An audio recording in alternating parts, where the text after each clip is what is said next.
Hello and welcome to Show and Sell, the show that celebrates digging through other people's trash. Hello, I'm Chris, Trash Dragon of the West. This is my guitar, Mr. Blankenship. What's that, Mr. Blankenship? You got, what do I sell? I sell stuff on eBay and Discogs, mostly media. And I grew up in the state of Illinois. Katie, what? Mr. Blankenship, you're going to get ourselves sued. He wants. Same question to you. Oh, I'm the Trash Dragon of the South, and I sell clothing mainly and accessories, but I dig for all kinds of treasure. I like all treasure that is to be had, especially sparkly treasure. And I grew up in California, although I am the Trash Dragon of the South because I'm currently in Tennessee. Right. The song was great. I'm sorry, and Joe? Joe, Yeah. Joe. Hey, I'm sorry, I slept on that one. Joe, I want a guitar thing. Hold on. What do you want? You want a little blues walk or? Yeah. Yeah. Whatever a blues walk is, sure. Okay, I've had enough blues walk. Thank you. Hey, I'm Joe. I'm the Trash Dragon of the East. New York State is where I hang my hat, and what kind of stuff I get. What do I sell? Well, I'm selling this cat. I'm selling this Kittler. Sold. 93 cents. I'll take him. She's back in the cone. Back in the cone again. She's back in the New York cone. Did I ever tell you about the yard sale I had in Brooklyn where I had Carl's kept on climbing into the window between the window and the screen? Well, like she'd be lying in the front window, and so I just put a sign out there that said "Terrible cat, $750 for my stoop sale." Nobody bought her though, which is good because I would feel very sad if I had actually sold her. But anyway, $250 worth of happy drugs. Right? Wait, it's $250? $750 is what I was asking. Oh, sorry. I'm sorry. $750. Wow. Yeah, okay. I'm not cheap. Nor is Carl's. Right. Carl's is a very pricey cat. Yeah. But she appears to be damaged. She appears to have some damage. She is in a cone after all. Is in a cone. Wow. She's got a head wound still. It's very. This is how Katie gets bargains. Oh, this cat seems to have a head wound of some sort. Some sort of eye infection. Oh man, $750. That seems high for a cat in a cone. No, worth every single penny is what I say. That cat. Is definitely worth every single penny. I get to take her to the veterinarian. Her and samples to the veterinarian. So I get to pay $400 on Friday to have a veterinarian tell me that Junior Samples Jr. is fat. So that's going to be great. I really don't like that. Yeah. Like, well, your cat is kind of chubby. You could lose some weight. It's like, yeah, you feed him. Anyway, if you do that, I'll say what I buy and sell, which is pretty much everything. I do media. I do clothing. I do furniture. I do a little of this. I do a little of that. You know, if it's a lot of something, I want it. Like, for example, there was a time when I bought about, 30 boxes of matches. And when I won the auction for those, I cheered for joy. Hooray! Because I had 30 boxes. We're still using them in the bathroom. And I've also sold them. I made my money back by selling the individual boxes and also selling them at 50 cents a piece at the store I'm at. So, are they the slide boxes, the vintage boxes of matches, or the book? They're the books of matches. The books. They're for a taxi company called Braggle Taxi, and they have an old it's like, I can't remember, Ontiora 8500 or whatever for the phone number. So it's pretty cool. Oh, that's cool. And it's got old, I love old matches. And it's also got old clip art of a taxi cab. Pandemonium. Yeah. It's always the guest episodes. Yeah, they always bring the energy. I'll send a photo of the matches to insert. Yeah. Oh, please. Okay. And why don't we go right into the thing that brought you joy this week? That brought you joy. You start. Me or Joe? Joe, why don't you, Joe? Joe, go. Joe. You go. Joe, go. So, Joe, go. Joe. This will conclude my talking for a while because I've just been yammering nonstop for about 5 minutes. But here we go, more yammering. So earlier this week, I got a nice bump, an Instagram bump, as it were, a shout out from this podcast called Blank Check, which is a it's a film podcast hosted by Griffin Newman, who played Arthur on The Tick, and David Sims, who's a critic for The Atlantic. And they cover entire filmographies of directors, one film per episode. And for about 2 or 3 years, probably 3 years, I've had like a Blank Check DVD section in my store, in the space I have, where I just have, the sales have been okay on it, but nothing great. But it's just like, it's sort of one of those things where it's like, I like having this, and it feels good. And so I got a little shout out. The social media director was there, and they gave me they posted some pictures, and so I got 50 new followers, which was kind of nice. So hooray! That's amazing. So anyway, but the thing I wanted to the thing that brought me joy this week was that, and along with some things that are going to the Blank Check section, which are some VHSs of some of the movies they've covered, including Sam Raimi's A Simple Plan, James Cameron's Terminator 2: Judgment Day. There we go. David Fincher's The Game. The one and only. And Cameron Crowe's Vanilla Sky. Nice. So that was it was fun. It's fun to mix it up with some old media as opposed to you like classics. I do like the classics. Vintage movies. Do you collect VHS? I don't. I have a few, but my wife has a small collection. Like if she runs into something, if they no longer, she works at the library, at the local library, and they have book and media sales all the time, but they don't do VHS tapes anymore. So if somebody comes and donates a bunch of VHS tapes, she gets to go through them and just take whatever she wants out of there. And that's fun. And you told her to get all the horror movies, right?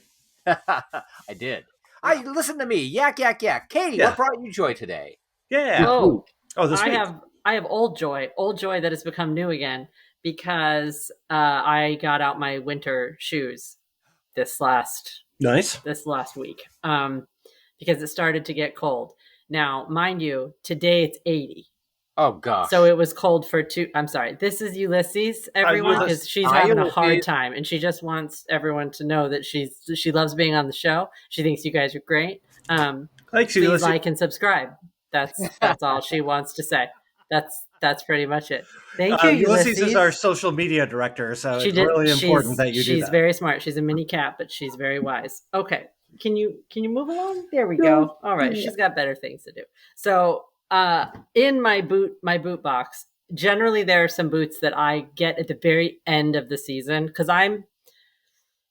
it depends. I have sort of cornered the market on shopping for coats and boots, and I know the best time to buy them is when it starts getting warm, because people are just selling what they had, and they're trying to get rid of it at the cheapest prices, right? So you either buy it in the dead of summer or right at the beginning of sort of spring warm up. And so generally there's always a few pairs that I buy at the end and haven't gotten a chance to wear or consider if I'm going to sell or whatever I'm going to do. And I forgot about these guys. Damn! Wow! How tall are those? Yeah, so they are at what we would call an over the knee boot, or a thigh high, depending on how tall you are. On me, they are an over the knee because I'm quite tall.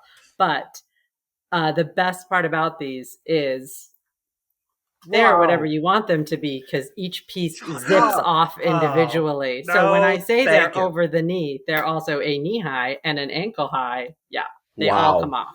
Oh, so I can take each section off. That's amazing.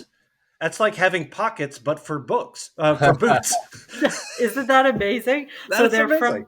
I think they're from somewhere in the early 90s. The name of the boot is Vero Studio. But as far as I could tell, I've seen people sell this pair, and they're usually posting them as 80s or 90s. Right. Boots. So yeah, these were a win, and I forgot about them. And I believe I got them for about $22. Wow.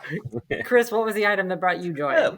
Well, first I wanted to kind of do a throwback to a episode or two ago when we were talking about that short skirts and hippie hair book. And one of the things Joe said was, you always got those books that sound like really juicy and entertaining, and then you read it and it's just like, what did Jesus have to say about defeating the apocalypse? And I Or in found Scientology, so I found the strategy of Satan, how to detect and defeat him, and so I was just like, ooh, this, and then the book is a manual of arms for the Christian soldier. Ah, okay. So I haven't read it or looked at it other than just like to use it as a example of exactly what you were talking about, Joe. So the thing that made me happy is this is a thing from the ephemera bag that I was going through, and it just my love of like little Ooh, industrial Nice. magazines. I love like insider stuff. yeah. I also have like something about, I think there's a Seattle power plant magazine that I have somewhere. That is just like for the people who work at the power plant. They did a magazine, and it's just like, and now we can't give people a real retirement fund, but they back in the day they gave them Yeah. a real, like a pension and a magazine to tell them And what was going on with their company. And what's the year on this Kodak was News? this 1950. Oh, that's So pretty neat. so yeah, there was like a bulletin. There's designed for teenagers. 1950 National High School Photographic Awards is underway. Lenses.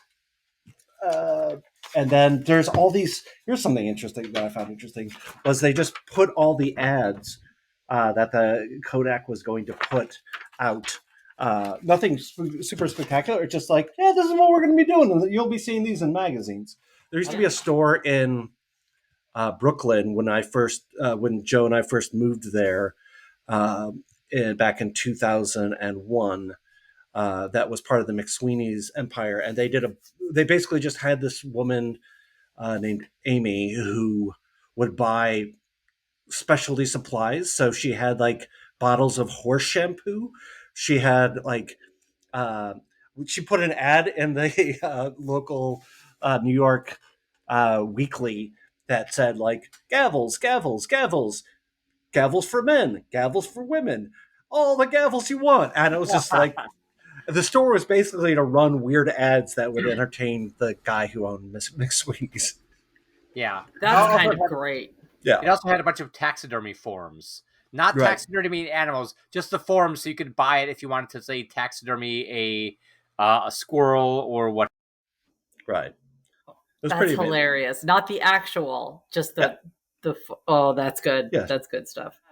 But we've got an exciting guest, so we're going to go to our next segment, the Trash Dragon of the Week. Trash Dragon of the Week. Rawr. And welcome back. We have with us Trash Dragon Jen. Hi, Jen. Hey, thanks for Hey, Hey. I am so excited to be a trash dragon. I can't even tell you. And I already forgot that we decided to call you the Class Trash Dragon. Class trash dragon, highbrow, lowbrow. Yeah, exactly. Yeah, okay, I like that. I can take that. So good. So I've Thank known you, and Joe and I have known you for about 20 plus years. 20 plus years. Yeah, we all know each other since we're puppies. Yeah, It's crazy. I know. Just skipping around New York together, and Baby dragons. Yes. I said baby dragons, Chris. I guess maybe. Yes, little Exactly. eggs. We were sweet Yeah. little eggs sitting on the sidewalk. Yeah, It was just very like running dear. around like a Bugs Bunny cartoon. Yeah. So tell us, where did you grow up? Where are you at now, and what do you do? What's your story, Jen? Well, I know it. Some other people know it, but What's my what's your thing? What's through my trash dragon lens? I'm going to give you my trash dragon. Yeah, you can. story. Okay. Yeah. I bizarrely enough live like I don't know, like 5 blocks from where I was born, which is very funny because I've lived in a lot of different places since, and I travel a lot. But in fact, I live very close to where I was born. I was born in Manhattan. I live in Manhattan. I have been a trash.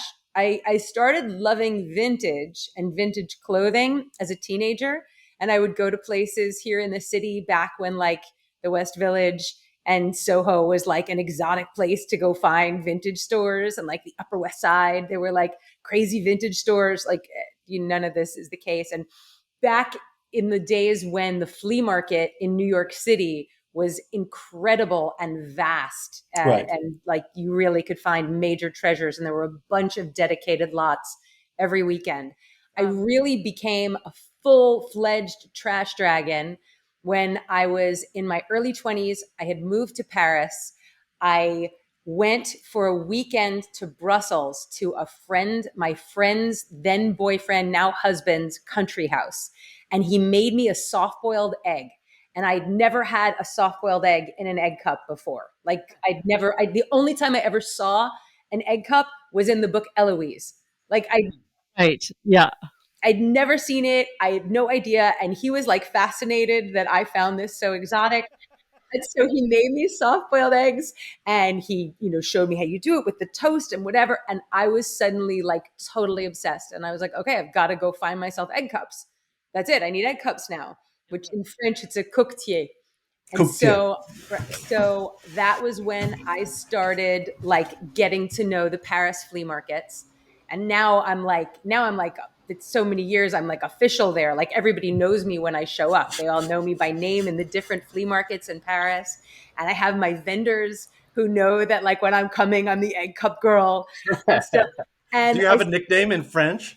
Oh, seriously? Mademoiselle Jennifer. Ah, Jennifer. On a des coquilles pour vous. Oh, beautiful cup lady. Yeah. Totally. And so I started collecting then. And so I was eating lots of soft-boiled eggs.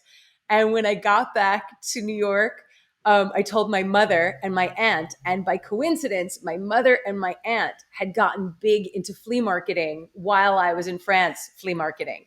And suddenly I had a collection I wanted. Like they were like, oh, she collects egg cups. So we started being dragged everywhere to like Lambertville, going up to Brimfield, we were just going to all of the good flea markets on the East Coast, like hitting as many as we could hit and collecting. And then anytime I was traveling, like the big question would be, where is the flea market in whatever city I'm going to? So that I could find, and you find out so much about a culture by what's in their flea market. Yeah. It's so great. So I started hitting all the different fleas everywhere. And then I started going to LA a lot and spending a ton of time in LA. And in my opinion, in the US, LA has the best flea markets. And so I still have like the schedule memorized of which flea is which weekend and where to go and which is the best. And I have my favorite ones. And so I'm just completely hooked. And I would arguably say I probably have the biggest egg cup collection in New York. I definitely am in New York City, but maybe in New York State. I'm not going to say the country because I'm sure there are some lunatics that have more. Hold on. Have you ever been to Albany? I have been to Albany, but the egg cup. I was going to say the egg cup capital of the world, Albany. Nice I don't know. You should tell me. He's making it up. He's. If I know Joe's a pro, I'm like, maybe he knows something. I don't know. No, when you squeeze Joe, lies just come out. It's the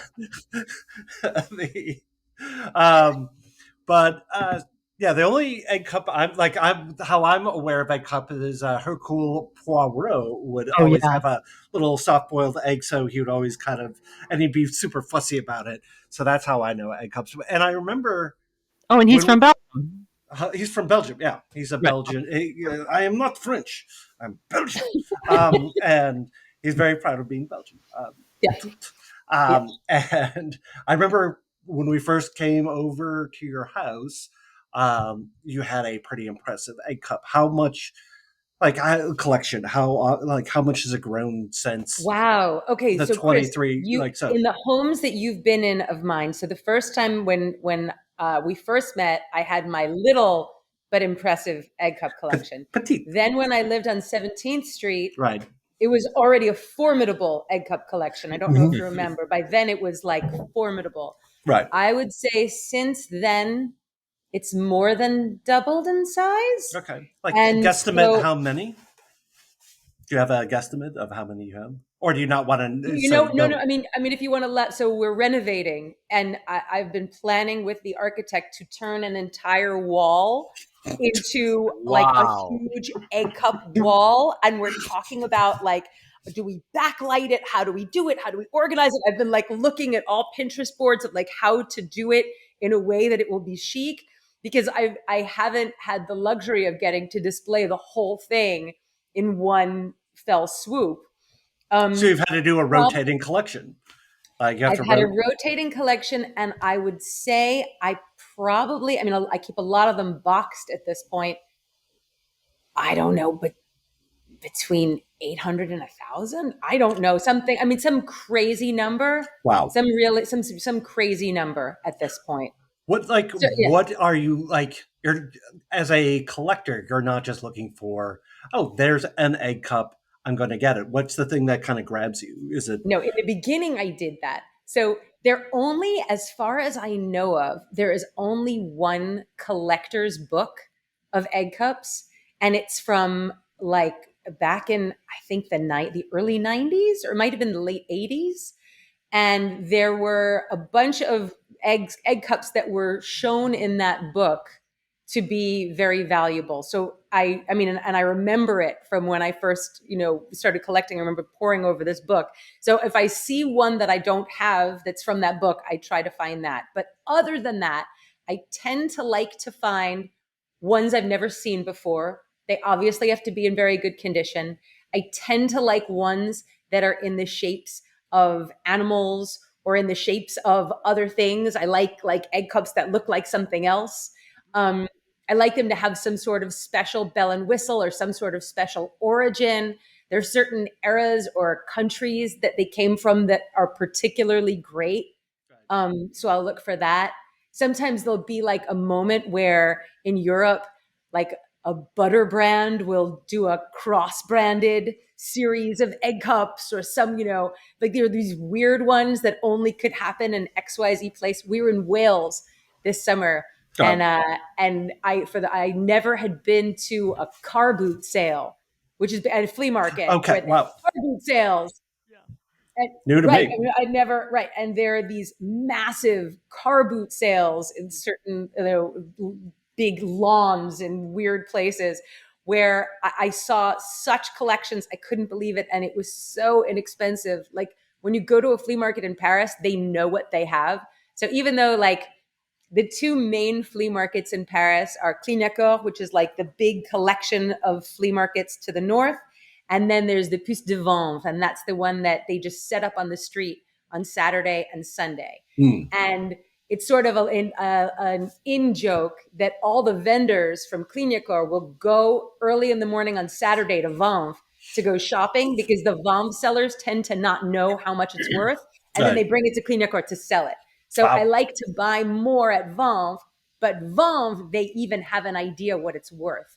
Right. In Wales, they had not a clue. So everything was going for like £2, £3. I was in shock. I was like carrying my weight in egg cups out of this car boot sale. We had to get an extra suitcase. It was insane. It was insanity. I thought that Rob was going to kill me. It was like, we need a suitcase for the egg cups. It was amazing. When we used to travel, when Vicky and I used to travel, we had a huge suitcase, and then we'd put her suitcase in that. So we would have a spare suitcase just for stuff. Very smart. It's very smart.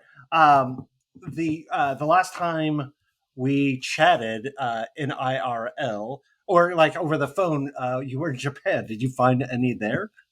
You know what? I did. I found a few there. I did find a few there. Yeah, I was sort of on like family tour, doing like, a big family trip. So I wasn't able to break off as much as I might have had I been on my own. But I did manage to find a couple. There was a period, I think it's in the 20s, where a bunch of things of egg cups came out of Japan, and it has a certain color glaze to the finish, where that's a Japanese from that era egg cup. And I was excited era. to get it. Yeah. And I just before we get too far, before you start showing off the egg cups, I just also wanted to kind of round out little things, and you can kind of fill me in on anything I forget. But I also, you are a fashion blogger, YouTuber, and you go to all kinds of fashion shows, and you're the. I sent you a picture of a dinosaur handbag, and I'm just like, the only person who could best pull this off would be you, Jen. Trash Dragon Jen. The dinosaur? It was shaped as a dinosaur? Yeah, she has one of the most amazing bags I've ever seen. It's like a shrimp. It looks like a shrimp. It's a prawn. It's this beautiful prawn. It's elegant. I actually carried it for a wedding this weekend. It's great. It's really good. I love that. But I love everything about that. That's wonderful. And I always describe Jen as a Ferrari of voice actors, like just someone who's just a high performance vehicle of like you. Because I used to do a lot of voice directing, and Jen would come in, and I was used to using a sledgehammer, and you just gave Jen a tiny note, and she would be able to just micro edge it into the exact thing you want. And it was so I realized I have to direct Jen completely different than everyone else, just because you could, if you're just like, can you give me Scottish and Welsh, like someone who grew up in both, and you're like, oh yeah, or just could you do this with a little and you're just like. Right there. And I'm just like, it was amazing to watch. That's amazing. That's a talent. That is a compliment. I will take it. Thank you so much. I remember when I started my voiceover career, I met somebody who was like a really seasoned pro, and somebody said to me, "No, you don't understand. You can ask him to shave a half a second off his read, and he can do that." And I was like, "Wow!" And so when I got to the point that I could shave a half a second, that's when I knew I was in. I was like, I was good. Then I was good if I could get to the minutia and the timing. Right. So thank you. I've never been called a Ferrari voice actor. I love that. Just a high performance exotic vehicle, and it's. I was just going to say, can you talk about anything you're working on now, or is it? Can you not talk about anything because you're on strike right now? So there's nothing. I said more time for egg cup looking. Like you can so do much time for egg cup hunting. It's a wacky moment because on camera is on strike right now, and voice acting is about to, video games are about to. We'll see what happens. We're right in between, or we'll see. Maybe we won't have to. Maybe they say that the strike is a last resort. So hopefully, because the writers came to terms, the actors will come to term next. The negotiating team and Fran Drescher have been heroic. I've been so blown away with how they've been doing it. So maybe if there'll be a precedent set with those two, we'll be able to slide right in and things won't have to stop. Yeah. Fingers crossed. And could I at least mention that you are your most famous voice acting gig? Sure. Right now, that you're Pharah from Overwatch, which is Overwatch being one of the biggest games of the past decade, probably. I was talking to my friend Sasha, and he's like, "Oh wow, I've heard her voice a lot then." Because over COVID, he played a lot of Overwatch apparently, and I was just love that. Oh, that's so great. Because I think we talked in Japan because I sent you a picture, two different. I found at a thrift store 2 different icons of 2 different characters you had played. It was Pharah and I can't remember who else. But, I think it was from Avatar: The Last Airbender. Oh yeah, you played Zuko's mom on Avatar: The Last Airbender. That was perhaps the greatest kid show of all time. Amazing. So good. Thank you. Thank you. I'm a fan. Thank you. You make me feel like $1 million. Wowzer. Yeah. Thank you. Just going back to what you were saying about getting unique egg cups, I think on the last episode, Joe. We always show the thing that brought us joy that week, and one of the things Joe brought out was a Pilsner Urkel lunchbox, and it was just it's just kind of cross branding nonsense that I love. One of my cups that I brought you actually is a cross brander that I had never seen in person. That I was excited about. And so this was one of my Wales finds. Okay. So it's a Cadbury cream egg. What? What? that you would never see in the US. Like these never made it to the US. Right. That's the thing. So many egg cups don't make it to the US. It's very rare in the US that you're going to find great ones. Yeah. So when you do, you're excited. Like Right. I've gotten some, but usually you have to find them abroad. But Right. yeah, the UK That's is pretty great amazing. for that. But yeah, so that was a very good one. And I brought you, actually, you know what? No, I'll show you this one next. So this was like the greatest score from this past winter in Paris. It looks like it's just this little toy, this is one of the Japanese ones. It's a cow, right? Okay. It's a little toy. I'm not sure if it's a little toy dog or whatever, but it looks like it's a little trolley, like an old-timey children's toy. But then, hold on. It's a whistle. I've never seen that before. Right. To alert your loved ones that eggs are ready. Breakfast Eggs is are ready. Yeah, I've never seen that ever. That a functional egg cup is amazing. Yeah. No, that was fantastic. And so that's a Japanese one, huh? It's a Japanese one, but I got it in Paris at the Pouce de Vente on a Saturday before somebody from Clignancourt could come and steal it and sell it for quadruple up, in the north. So that was like a great score. And then this one, I don't remember. This was either London or Paris. So wait. So this is a whole situation. Yeah, that's the whole thing. Because right now I had seen that before. But I had seen, and I think I bought that before, where it's just this. So this is the egg cup. Okay. Here's the little man. Yeah. And this is a little salt shaker. Oh so my God. You would salt your egg, and then the body that it came off of is your little teacup, your little salt. Wow. And then this is your little bowl for like your porridge or your, right. So it's like a whole little one-man breakfast set. Do any of these come with like a little place to put the shells? I haven't eaten a soft-boiled egg in possibly ever. And so I don't know, like, do you just dig it out or out of the shell and eat it out of the shell, or do you open it up? Oh, look at that. Okay, so when you're eating a soft-boiled egg, so Chris, when you are eating a soft-boiled egg out of the cup, so you fit the egg, you stick the egg in there, and then you take your little spoon or your little butter knife and you tap it, and then you slice the top of the egg, just the top. Then you get your salt, your pepper. You do that, you take your little spoon and you eat the soft-boiled egg out of the shell, which is left in its entirety in the cup.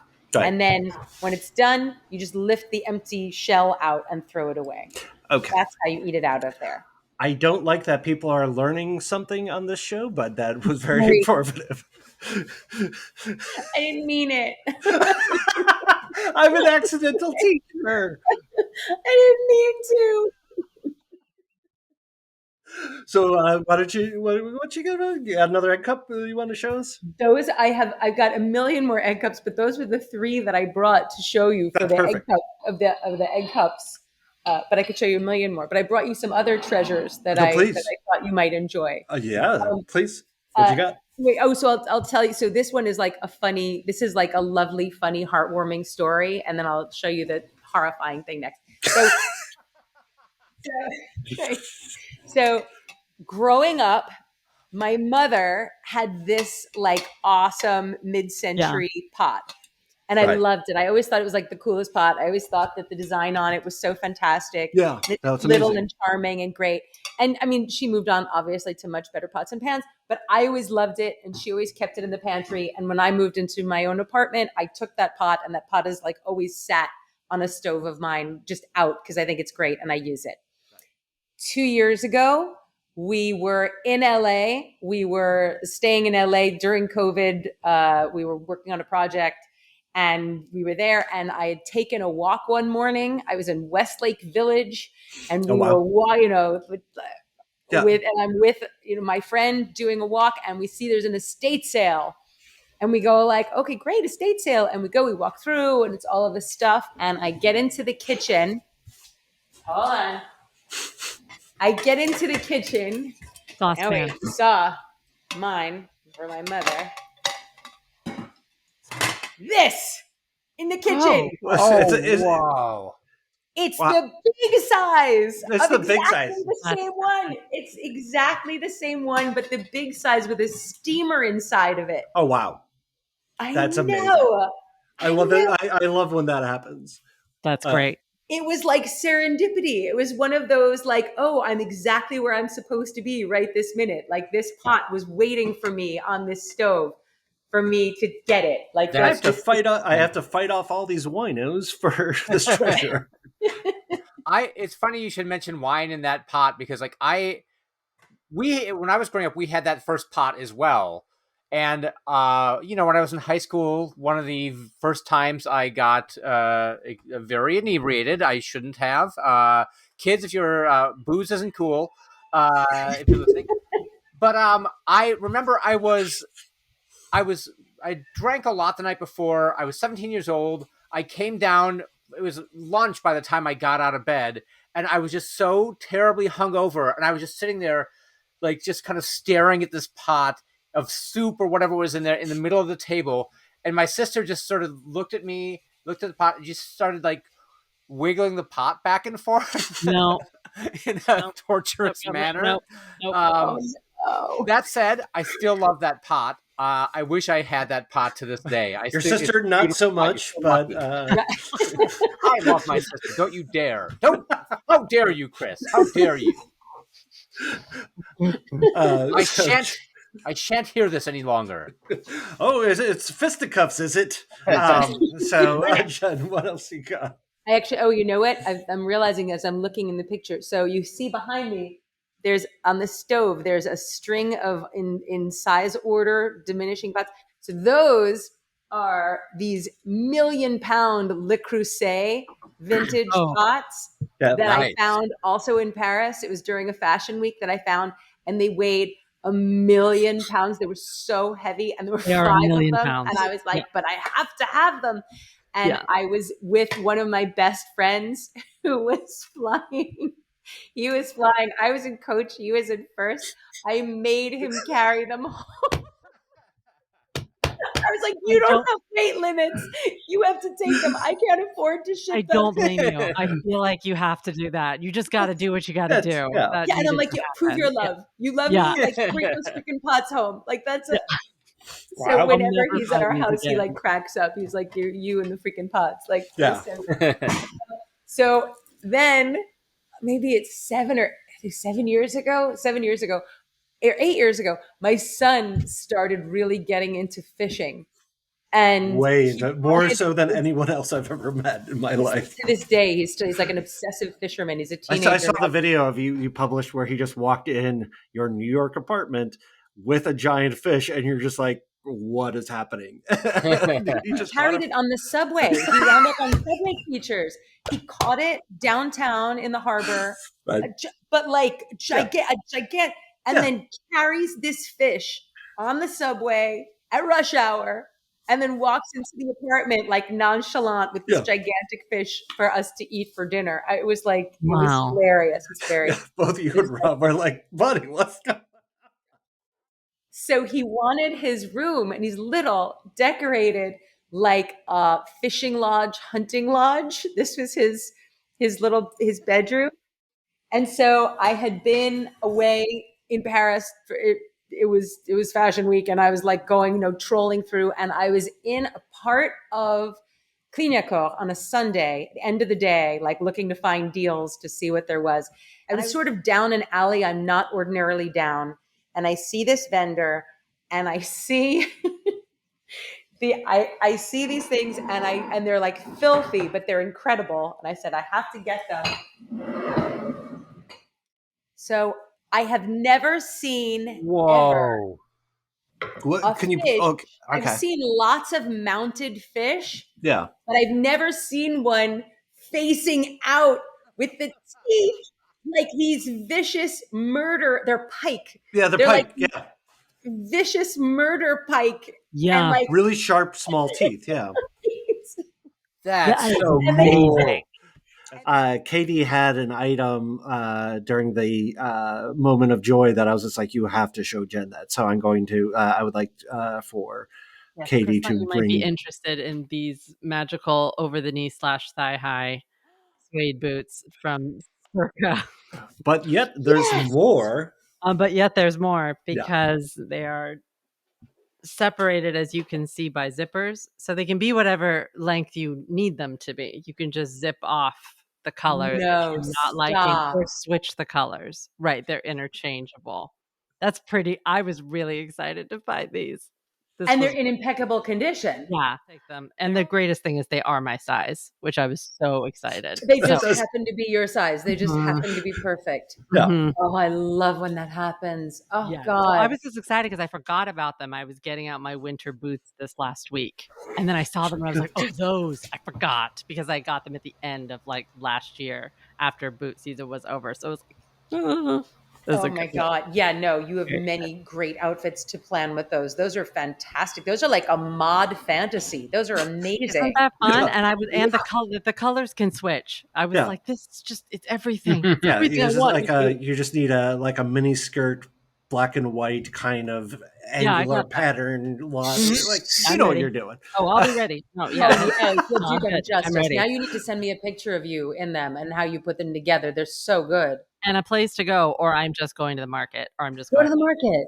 I might just go to 7-Eleven and be like, hey, I two like of these not square feet. saving anything. I'm like, you have a ball gown, like wear it to the market. Like definitely go, wear the platform boots out to breakfast. Like do the I'm trying to adopt that more because I Yeah. feel like I've done a lot of sort of saving, and especially that's what happens when I do a lot of clothing sort of buying and selling, and then it feels like inevitably I just want to save it because I want it to stay perfect, but then there's no real point to that. Yeah. So I'm trying to adopt that. So the next is a discussion topic.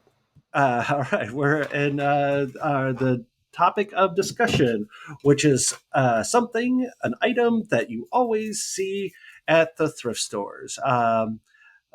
Katie, you're dying to do this one, so why don't you go first? I had a hard time with this one because there was a lot of items that I could think of, just too many, and I'll go quickly. So the thing that I was pretty sure no one was going to pick, but it's kind of absolutely, vases. So every 1-800-flowers.com or whatever, there's always just a plethora. And so this one, I believe, was some sort of, I don't remember why I got this. It's really not good, but I had it in my cupboard, and it has a Goodwill tag on the bottom, which means I bought it for something or someone. I don't know why, but yeah, just big vases all over. And most of the time it's the clear ones, but then once in a while you find a great one. And generally those will go to my mom because she really likes a vase. But she loves putting flowers in vases. Yeah, that's true. Joe, what do you got? Well, I would say there's things that like are cyclical. For example, about like 5 years ago, I couldn't go into a thrift store without seeing, like, I always go to the t-shirt racks, and you would have like, probably like 1.5 to 2 feet of Planet Fitness shirts. You bet. And it was always just like one of those things where you're just like, oh my God, no. And now I kind of wish I would have gotten one or two of them just because it would harken back to, a simpler time for me. And also show you're totally wrecked out, if I felt up for it, I would rip my shirt off right now just to emphasize your point, but I don't have it in me. Okay, good. I'm so weak. The other thing, like for media, the thing I always find is you'll always find, for example, the Christopher Nolan Batman on DVD, or you will find in records, you will always find Sing Along with Mitch records still. To this day, I have no idea where this never-ending fountain of the Sing Along with Mitch records comes from, or the Ray Conniff selection, or the Gunfighter ballads, which apparently is selling for $20 now. Marty Robbins? Okay. Yeah. Somebody was telling me that actually people buy that now in record stores. And I'm like, have these people never been to a thrift store before? Because this is insane. I mean, that's a crazy thing. Deep in the West Texas town of Oh, El yeah. Paso, I fell in love Okay. with a Mexican girl. Yep. That's under 7 seconds, right? Does that count for fair use? It's fine. All right, good enough. The last thing I would say you always find in housewares, you always find Faltzgraph sets. Like you'll always find like Faltzgraph. There's sort of like the blue and white. There's like just blue and white, kind of like well made, like kind of thick plates and bowls and like chunky bowls and stuff like that. But they're almost all I almost always see them at thrift stores. I don't know exactly what you're talking about. False crafter? It's Faltzgraph, Pfaltzgraff, and it's just like it's a basic floral pattern. I should have brought some with, but I don't know if I have. I'll look them up. I'll find some. I will send you a photo. So yeah, those are the things that I think you could always find at the store. I will go so Jen can be last. And I just got one of these things. These kind of just like wood, kind of like boring wood things. And That's more exciting than the ones that I've seen. But yeah, but you probably don't manipulate. Like it's just like these kind of like wood containers that look like they're a little fancy. But yeah. Also the Christmas cookie tins that are that size. You know what I'm talking about? Those those are always there with like the shortbread cookies come in. I see those constantly. Yeah, totally. I was thinking, like the other things are like, like I don't think I've been in a thrift store without a copy of, what was that? They did a movie with Tom Hanks. Da Vinci. Dan Da Vinci Brown. Code. Yeah. So I've never been into a thrift store without a copy of the Da Vinci Code. And if it's a first edition, it can sell for a little bit, or signed, it could sell for a little bit. So I always kind of check it, but it's never really worth it. I love that. Sorry, really quick, where are the best egg cups? Like, do you have like sort of an idea of like if I really needed to find one? If I was on an egg cup hunt, Paris is excellent. Okay. London. I mean, I was in Wales. Like I said, I couldn't even believe it. I think anywhere in the UK. Okay. I've done really well in England, and then Wales was insanity. And then I've never come home from a trip to Paris without a bunch. So in England, where they have access but not appreciation for the egg cups. Do you know what I have never found? I have been hunting for all of these years, and I've never found one celebrating Charles and Diana's wedding. I have been hunting for a Charles and Diana egg cup. I found every other piece. I found mugs. I found memorial plates. I found bells. I found all of the things.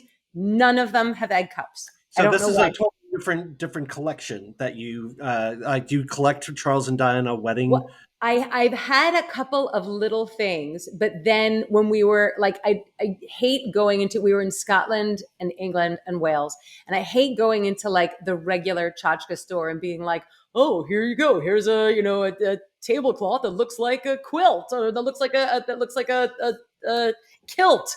Like I didn't want to. I didn't want to do that. A dishcloth that's your tartan. I mean, there was so much of that. So when I went to the car boot sale, was saying, what could I find that would be a great present for everyone? And they had all of this Charles and Diana memorabilia and all of this, God Save the Queen memorabilia. And so those were my gifts to everyone. I gave everyone those things. Because I mean, if you're going to give everybody something, give them something really cool. So it was a more memorable thing. No, but I have a massive rock and roll t-shirt collection collected at all flea markets everywhere. I realized this is another thing for a future episode. I have a whole collection of like chunky silver ID bracelets with French men's names on them. I call them my French boyfriends. Well, we're doing another episode. Yeah. It sounds like we already have 3 episodes planned. Yeah, I love that we have all these things to talk about. But I need to answer the question about this. But should I grab the things? I realize I have a couple of the things that I wanted to say what they are. Yeah. All right. So if you're going to the thrift store, what are the things? The 2 things I could think of off the top of my head that you see all the time: Candlewick and Fiesta. Yeah. Everywhere, constantly, everywhere. So Candlewick is the glass that has the little balls on it. Oh, that Yes, okay. absolutely. And Yes. they make them they made bowls, they made glasses, they made plates, they made saucers, they made cups, they made serving pieces, they made candlewick. I've never been to a flea market or to a thrift store without at least one piece of candlewick somewhere. Yep. They do that. And these are the Anchor Hawking Boopsy glasses that you see these freaking everywhere. And that's also the candlewick with those little balls on it. So that you see everywhere. And then Fiesta is this brand of dishware that has come in like this myriad amazing selection of colors. And every year they come out with more colors and more variations, but the vintage ones are really great. These I found in the New York flea market. Right. I loved these. Nice. Yeah, these are really good. And then Some of these those are worth money, right? Some Fiesta ones. yeah. Well, some of them are really hard to find. Yeah, because like they release a certain color and a certain shape for a certain length of time, and then it's done. And they're great, and they're color, and they all go together. What's nice is that like you can have Fiesta wear from the 50s and Fiesta wear from 2023, and it all works together. It just it just looks great on your table. Yeah, this is one from the 80s. That's amazing. The pink one. Yeah. So I have a friend who collects it, and that's what she asked for her wedding was Fiesta. And so her cupboards look amazing when you open them because that's all she has. And so it's all of this variation in color, and it's really, it's such a smart idea. They look gorgeous. They look great. Well, that's about all time we have for the shows. Thank you so much, Class Trash Dragon Jen, for being on here and being an amazing guest. And we're going to obviously bring you back for at least 2 more episodes, probably more. A series. We're going to do a spin-off. Chatting with Jen about cool stuff. Let me in. Yeah. And you could do like the logo, but then with a little bump and it says class. Right. Yes, exactly. Show itself. And then that dragon will have like maybe, I don't know, like an earring. I don't know. It'll be monocle, bow tie, martini glass. Yeah, there you go. Sure. Perfect. Top hat. So thanks everyone for watching. Like and subscribe and do all the social media. Share it with friends. And A+, 5 stars, gold awards, everyone, medals, and thank you. See you next time. Thank you all very much. Thanks guys. Bye. Hey, thanks for coming, everybody.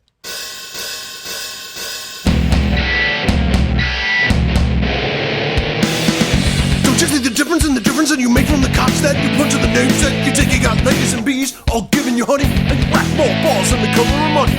You know Melissa Cherry doesn't do porn. To get funky and do the popcorn. Eat your pals from China, also they say. You'll understand when it opens on Friday. Can I rap about the puncher of the jewels? Rob a bank without a cup and a coffee.